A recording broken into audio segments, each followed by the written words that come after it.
우리는 지난 시간에 죽음 이후에 가는 나라 제목으로 함께 은혜를 나눴습니다. 지난 한 주간 동안 이렇게 편안하셨는지요?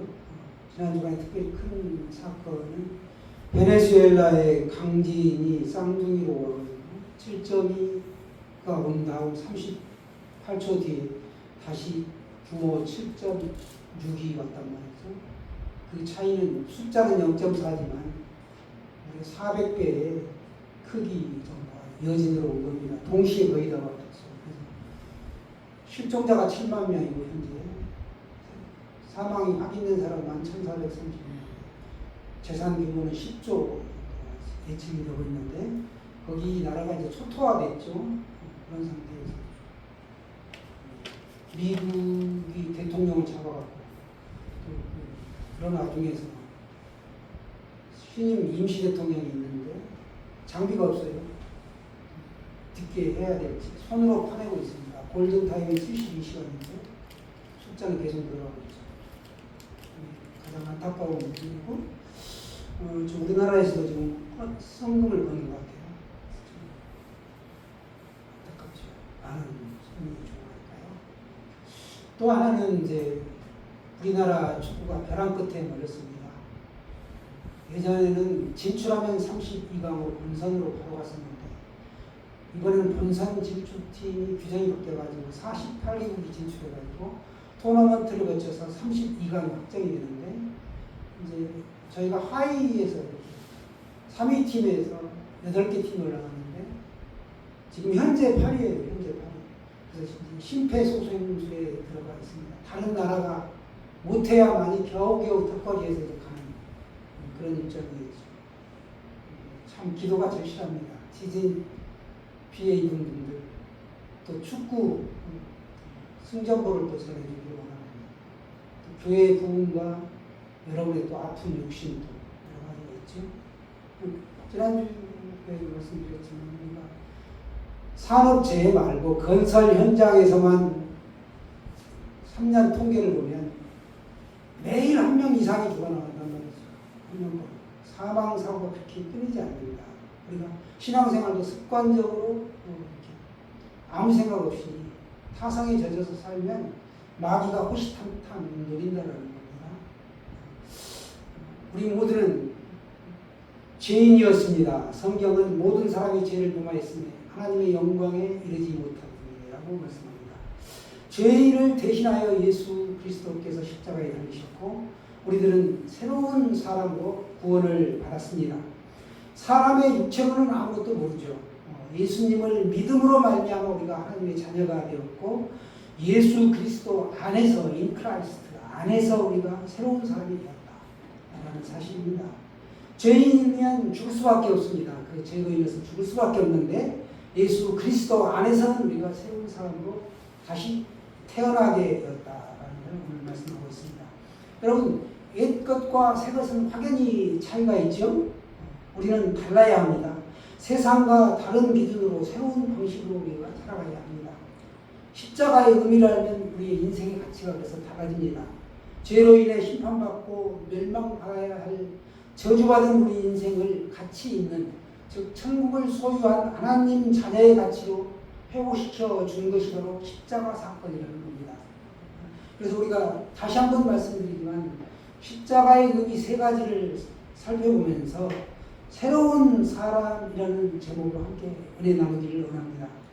십자가의 첫 번째 의미는 예수님이 우리 죄를 대신하여 죽은 것이다 라는 겁니다. 아무 죄도 없으신 예수님이 날 위해 십자가를 지셨다 라는 겁니다. 누가 날 위해서 십자가를 대신 져달라고 했나? 이렇게 복음 전도 현장에서는 엉뚱하게 반문을 펼치는 사람이 있다라는 겁니다. 그분은 이제 더 믿기가 쉬워지죠. 나름대로 자기의 논리를 갖고 있기 때문에 그게 깨지면 예수 믿게 되는 겁니다. 바울은 예수에 미친 사람이었습니다. 우리 예수 믿기 시작하면 예수 믿는 건 좋은데 미치지는 말라. 광신자는 되지 말라. 이렇게 얘기합니다. 믿게 되면 우리가 미치게 되는 겁니다. 누구간에도 사랑하면 미치게 되는 겁니다. 미치지 않으면 딴짓하게 되죠. 미쳐야 되는 겁니다. 예수님은 미쳐야 되는 것이죠. 내가 하고 싶은 일을 하고 살 것인가, 하고 싶은 일만 하며 살 것인가, 해야 되는 일을 하며 살 것인가. 그게 바로 예수에 미친 사람과의 차이죠. 예수님은 우리 대신 돌아가셨습니다. 희생하신 것이죠. 예수님께서 죄인인 우리 대신 십자가에 못 박혀 희생하신 것. 그것이 바로 우리 죄를 사해 주시기 위한 방법이었다는 겁니다. 그렇게 우리는 더 이상 자기 자신을 위해 살지 않는 겁니다. 내가 영원한 지옥 형벌을 받아야 되는데 내 대신 예수님이 십자가를 지셨기 때문에 나는 하나님의 자녀가 됐고 이 세상에서 살아가야 할 이유가 그 하나님이 나를 위해 돌아가셨기 때문에 내가 그 하나님을 위해 살아갈 수 있는 이유가 되는 것이죠. 그래서 이제는 내가 삶의 중심이 아니라 하나님이 삶의 중심이 된다는 겁니다. 나를 위해 살지 않고 하나님의 영광을 위해 살아가게 되는 것. 그것이 십자가의 두 번째 의미라는 겁니다. 세 번째는 십자가는 우리를 새롭게 태어나게 하십니다. 새롭게 태어나게 하십니다. 우리는 믿지 않는 불신자와 겉모습이 똑같이 생겼습니다. 예수 믿으면 뭐가 확연한 존재로 변화되는 것처럼 보여야 되는데 그렇지 않다는 거예요. 우리는 완전히 다른 존재라고 성경은 분명히 말씀하고 있는데 그들과 이렇게 살아가면서 보면 전혀 달라지는 것이 보이질 않아요. 똑같이 보인다는 거예요. 새로운 피조물이라고 분명히 말씀하고 있는데 그렇게 보이지 않는다는 겁니다. 그렇게 우리가 육신적으로는 못 느끼는 것이죠. 그리스도의 사랑이 우리를 불가항력적인 힘으로 더 이상 우리 자신을 위하여 살게 하지 않고 오직 타인을 위하여 살도록 또 예수 그리스도를 위하여 하나님 나라를 위하여 살도록 우리를 이끌어 가신다라는 겁니다. 우리는 구원과 함께 새로운 피조물이 되었습니다. 여러분 예수님 믿으시죠? 그래서 나는 구원을 받았습니다. 그 사실을 믿으시기 바랍니다. 구원을 받았기 때문에 나는 새로운 피조물이다. 새로운 사람이다. 어제의 내가 아니라는 겁니다. 과거의 내가 아니라는 거예요. 부부싸움 안 하는 비결이 나옵니다. 이전 것은 지나갔다. 보라 새 것이 되었다. 이전 것은 지나갔는데 자꾸 10년 전, 20년 걸 꺼내요. 특히 기억력이 여자분들은 탁월하죠. 그러면 안 됩니다. 고린도후서 오늘 말씀 17절 말씀 우리 같이 다시 한번 보겠습니다. 시작. 그런즉 누구든지 그리스도 안에 있으면 새로운 피조물이라. 이전 것은 지나갔으니 보라 새 것이 되었도다. 아멘. 우리는 새 것이 되었습니다. 과거의 이전 것은 지나갔다. 그래서 우리는 새로운 피조물, 새로운 사람이다 라는 겁니다. 새 것이라는 것이 헬라어로는 카이노스라고 하는데 질적으로 새로운 걸 말합니다. 새로운 어떤 기회? 내가 2번, 3번 실패했을 때 4번째 새로운 기회가 오는 걸 말하는 게 아니에요. 질적으로, 양적인 게 아니라 질적으로 달라진다. 그걸 말하고 있습니다. 나는 질적으로 새로운 존재가 되었다. 존재의 변화를 말씀하고 있는 거예요. 어떤 기회가, 찬스가 들어왔다는 게 아니라 기회가 들어왔다는 것이 아니고 새로운 존재가 되었다. 존재론적인 거다. 그래서 좀 전에도 말씀드렸지만 예수 믿어도 겉으로 보면 전혀 달라진 게 없어 보여요. 별반 달라진 게. 얼굴 모양이 그대로예요. 믿기 전과 믿은 거예요. 가족관계도 그대로 있고 직업도 그대로고 그 사람의 성품도 달라진 게 없고 그렇기 때문에 새로운 피조물이 되었다고 하는데 잘 믿어지지가 않죠. 예수 그리스도를 믿는 사람과 믿지 않는 사람은 확연한 차이가 있다. 그리스도를 믿으면 변화가 진행되기 때문에 그렇습니다. 새로운 존재가 되면 예수 그리스도 밖에 있는 게 아니고 내가 밖에 있다가 예수 그리스도 안으로 들어온 사람이요. 그렇기 때문에 악한 영의 지배를 받던 사람이 이제 예수님의 영의 지배를 받기 때문에 성령의 지배를 받기 때문에 나는 다른 사람을 위하여 살 수 있고 하나님 나라의 영광을 위하여 사는 거룩한 하나님의 자녀가 되는 것입니다. 그렇기 때문에 성령으로 거듭난 사람은 새로운 사람이고 세상을 따라가지 않는다는 겁니다. 악한 마귀를 쫓지 않습니다. 악한 마귀가 행하는 것은 술을 마시게 하고 담배를 피우게 하고 도박을 하게 하고 중독에 빠지게 만드는 것이죠. 그러나 예수 그리스도 안에 있는 사람은 그딴 행위를 하지 않는다는 거예요. 예수 그리스도 안에 있는 사람은 하나님을 섬기고 봉사와 헌신으로 하나님을 기쁘시게 하는 삶을 살아가게 만들어 줍니다. 사랑하는 여러분, 새로운 사람의 특징이 15절에 잘 나와 있습니다. 15절 말씀 같이 보겠습니다. 시작. 그가 모든 사람을 대신하여 죽으심은 살아있는 자들로 하여금 다시는 그들 자신을 위하여 살지 않고 오직 그들을 대신하여 죽었다가 다시 살아나신 이를 위하여 살게 하려 합니다. 보면 위하여가 두 번 나와요. 위하여라는 말이 두 번 나옵니다. 이제까지는 나 자신을 위하여 살았는데 지금부터는 나를 위해 죽었다가 다시 살아나시는 이를 위하여 내가 살게 된다. 즉 삶의 목적이 달라졌다라는 겁니다. 새로운 사람의 특징은 삶의 목적이 달라졌다. 그렇기 때문에 내가 하고 싶은 대로 사는 것이 아니고 해야 될 일, 해야만 할 일을 위하여 내가 살아간다라는 겁니다. 바울은 로마서 14장 8절에서 말합니다. 우리가 살아도 주를 위하여 살고 죽어도 주를 위하여 죽나니 그러므로 사나 죽으나 우리가 주의 것이로다 이렇게 고백합니다. 또 빌립보서에서도 고백합니다. 살든지 죽든지 내 몸에서 그리스도가 존귀히 된다. 이렇게 분명하게 말씀하고 있습니다. 새로운 존재는 삶 목적이 분명하다는 겁니다.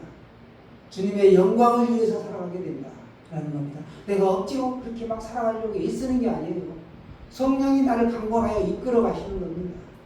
나를 맡겨 드리는 거죠. 새로운 피조물은 그래서 가치관이 달라집니다. 마음대로 살던 인생이 하나님의 뜻에 눈이 뜨이기 시작하는 것이죠. 전에는 모든 것을 자기 중심에서 이해하고 판단하고 행했다는 겁니다. 그런데 예수를 믿은 후에는 주님을 위해 살게 되기 때문에 다른 사람을 정죄하고 비판하고 왜 저렇게 사나 하지 않는다는 겁니다. 새로운 사람은 삶의 목적이 확연하게 바뀐 것입니다. 우리는 흔히 사람의 육신과 얼굴을 보고서 그 사람을 판단하죠. 육신이 건강하고 얼굴이 잘생겼으면 좋아합니다. 하지만 행색이 초라하고 옷이 남루하면 그 사람을 덜 좋아하죠. 혹시 얼굴이 못생겼으면 그 사람은 나쁜 사람이 아닐까 이렇게 선입견을 또 갖습니다. 그렇지 않죠. 얼굴이 매끈하고 잘생긴 사람 가운데 사기꾼이 더 많아요. 그래서 우리가 마음을 봐야지 그런 걸 보는 게 아니죠. 예수님을 우리가 그린 성화에서도 알 수가 있는데 보면 대체적으로 예수님을 굉장히 미남 얼굴로 이렇게 그린 성화가 굉장히 많습니다. 예수님을 존경한 나머지 제자들이 아마 미남으로 얼굴이 그린 것 같아요. 근데 동양에서는 예수님을 농부로 그린 그런 성화도 꽤 있습니다. 또 아프리카 쪽에서는 당연히 흑인으로 표현이 되었죠. 얼굴이 아닌 마음이라는 겁니다. 마음. 우리 성경을 많이 보죠. 그리고 성경을 연구합니다. 그런데 내가 성경을 평생 연구했다고 다 깨달았다라고 과연 말할 수 있을까? 그겁니다. 말할 수 없다라는 것이죠. 그것은 마치 개미가 평생에 걸쳐서 개미의 인생을 다 바쳐서 인간을 연구한다는 거죠. 인간을 연구하고 논쟁을 벌이고 자기들끼리 치열하게 토론을 했어요. 그러면 그들이 그 결과 인간을 다 이해할 수 있겠느냐라는 겁니다. 마치 우리가 성경을 연구하고 평생에 걸쳐서 다른 사람이 이루기 어려운 금자탑을 쌓았다 할지라도 그것은 부분에 불과하다. 이 개미와 같다라는 겁니다.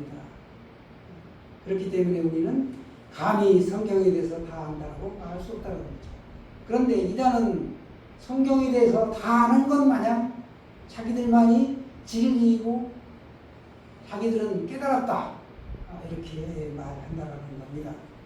그런 말을 하는 순간 그것은 거짓이다. 그리고 그것은 이단들이 전매로 사용하는 특허이다라는 것이죠. 우리는 지금 성경에 대해서 아는 것은 흐릿하게 거울을 보는 것처럼 흐릿하게 본다는 겁니다. 그러나 그날이 되고 그때가 되면 확연하게 알게 되겠죠. 그러나 아직은 아니라는 겁니다. 저희들이 우리가 희미한 중에 깨달은 것 몇 가지를 말씀드리면 예수님을 참으로 믿고 거듭난 사람은 구원받을 수 있다라는 사실입니다. 참 믿음으로 거듭난 사람의 특징, 그 사람은 예수님을 머리로 모시고 사는 사람이고 성도를 몸으로 모시고 산다. 성도는 몸의 지체죠. 교회의 머리는 예수 그리스도. 믿는 사람들의 머리는 예수님이십니다. 그래서 자아는 예수님과 함께 십자가에 못 박아 이미 죽었습니다. 몸은 보면 반드시 머리의 지도 아래 움직이게 되어 있습니다. 자기 주장을 할 수 없죠. 그렇게 예수님의 지도 아래 순종하며 사는 사람들은 죄 아래 놓일 수가 없다. 예수님의 지도 아래 살기 때문에 지시에 따르기 때문에 내 멋대로 가는 인생이 아니라는 겁니다. 그럼에도 아직은 우리가 죄 짓기 쉽고 유혹에 약한 육체 안에 거하는 삶을 살기 때문에 육체라는 건 곤고한 처지에 있죠. 그러기에 우리가 아직은 죄 짓고 그렇다는 거죠. 그러나 그런 우리가 죄를 안 지을 수는 없으되 그 과정을 돌파할 수 있는 길은 쉬지 말고 기도하는 겁니다. 늘 머리 대신 예수님께 여쭤보고 모든 일에 하나님과 동행하는 삶, 이게 필요한 것이죠. 머리와 몸은 하나입니다. 그럼에도 불구하고 이런 우화가 있죠. 어느 날 뱀 한 마리가 길을 가고 있었습니다. 뱀의 머리가 갑자기 길을 가다 보니까 불만이 생긴 거예요. 항상 내가 앞서서 나가니 위험이 닥칠 때 머리가 헤쳐나가야 되고 가만히 보니까 몸은 그냥 뒤에 따라다니기만 하면 안전하게 다니는 겁니다. 뭔가 좀 이건 불공평한 게 아니냐 해가지고 머리가 몸에게 이제 얘기합니다. 앞으로는 내가 먼저 출발해. 내가 따라갈 테니까. 지금까지 내가 앞장섰으니까 이제 너도 앞장서서 한번 가봐야지. 매번 나만 힘들 수 없잖아. 몸도 매번 머리가 가는 대로만 따라다니다 보니까 답답했는데 좋은 기회다 싶어가지고 흔쾌히 허락합니다. 오, 좋아. 앞으로는 나만 따라오는 거다. 그런데 눈도 없어서 볼 수 없고 코가 없어서 냄새도 못 맡고 귀가 없어서 들을 수도 없고 몸이 여기저기 마구 휘젓거든요. 그러다가 결국 위험한 곳에 빠져 죽게 되었습니다. 물론 머리도 함께 있죠. 머리는 몸과 하나라는 사실을 망각한 것이죠. 머리의 역할과 몸의 역할이 분명히 나누어져 있음도 망각한 것입니다. 창세기에도 이러한 일이 일어납니다. 몸으로 돕는 역할을 해야 되는 하와가 머리가 되는 아담의 역할을 한 겁니다. 아담의 일을 한 거예요. 자신이 판단하여 결정을 내리고 선악과를 따서 먹고 아담에게 준 겁니다. 아담도 머리로서 자기가 해야 될 일이 있는데 하지 않고 하와를 따는 것이 큰 화근이 되었습니다. 예수님은 하나님을 떠나 우리에게로 직접 오셨습니다. 그리고 우리의 머리가 되어 주신 것입니다. 그러므로 반드시 머리 대신 예수님의 뜻대로 우리가 살아가야만 합니다. 몸은 우리의 뜻대로 살면 안 되는 것이죠. 오직 그리스도 안에서 새 사람을 입고 우리가 순종하며 나아가는 것이죠. 사람은 누구를 변화시키지 못합니다. 우리가 자신은 물론 배우자도 옆에 친구도 자녀도 내 마음대로 할 수 없어요. 그래서 그걸 변화시키려고 하면 그 순간 싸움이 일어나는 겁니다. 내 뜻대로 상대를 내가 할 수 있다는 것, 그건 교만이죠. 가르치셔서 변화시키고 사람을 다르게 시키려고 자꾸 잔소리를 하고 안 되는 것입니다. 믿고 거듭난 사람, 그 사람은 예수님이 머리이시기 때문에 조용히 기도하고 성령의 음성을 듣고 지혜와 통찰력과 분별력을 가지고 거기에 맞는 상황에 맞는 대처를 하게 된다라는 겁니다. 똑같이 보여도 다르다는 겁니다. 하나님이 주신 지혜로 하느냐 내 깨대로 움직이느냐 다르죠. 예수님이 머리 되시어 몸에 관여하심으로 거듭난 사람은 그래서 죄를 지을 수 없고 관계에서도 화평이 있다라는 겁니다. 간혹 포도나무에서 떨어져 나가면 가지가 자기 뜻대로 산다고 하면 죄를 짓게 되고, 또 떨어져 나가는 순간 가지는 땔감으로 쓰이는 것처럼 사람들에게 짓밟히게 되겠죠. 그래서 우리는 예수님께 포도나무에 늘 붙어 있어야만 하는 것입니다. 새로운 사람의 모습은 머리이신 예수님을 모시고, 몸은 내가 내 상태대로 마음대로 하는 것이 아니라 성도들의 지체들과 함께 예수님의 그 하나님 앞에서의 삶, 예수님 앞에서 코람데오죠. 하나님 앞에서의 삶을 살고 하나님을 두려워할 줄 아는 삶을 살고 내 뜻대로가 아니라 하나님의 뜻대로 살아가야 된다라는 사실을 기억하십시오. 하나님이 만드신 모든 피조물은 결코 우리가 함복할 수 있는 대상이 아닙니다. 하나님이 창조하셨기 때문에 다 귀하신 것이죠. 자연환경도 마찬가지죠. 특히 우리가 천하보다 더 귀하다는 것이 바로 우리 사람일진데, 원수도 우리가 함부로 할 수 없다라는 겁니다. 예수님은 원수를 사랑하라고 하셨습니다. 참 실천하기 어렵죠. 불가능한 말씀처럼 드립니다. 그러나 머리 대신 예수님을 모시고 거듭난 사람은 가능하도록 하나님이 우리를 이끌어 가신다는 겁니다. 예수님께 나의 모든 자리를 내어드리면 그분은 내 안에서 역사하십니다. 우리 자신을 한번 정확히 한번 바라보십시오. 내 몸을 내가 만들었는가? 내 영혼이 나의 것인가? 누가 나를 만들었는가? 나는 하나의 피조물에 불과하다. 피조물에 불과하기 때문에 내가 주인이 아니라는 겁니다. 그걸 꼭 기억하셔야 합니다. 내가 피조물이기 때문에 나는 겸손할 수밖에 없다. 하나님 나라의 실질적인 내용이 나오는데, 이게 바로 사랑과 화평이라는 것입니다. 이 귀중한 내용을 이뤄가는 사람들이 우리 그리스도인들입니다. 말씀을 맺겠습니다. 새로운 사람은 삶의 목적이 바뀐 사람이다. 새로운 사람. 우리는 복음에 의해 구원받은 존재이면서도 다른 사람들이 구원을 받는데 쓰임받는 존재입니다. 구원의 전달자라는 것이죠. 여러분, 한 주간도 구원받은 새로운 사람으로 사랑과 화평을 이웃에 전하며 사시기를 축원합니다.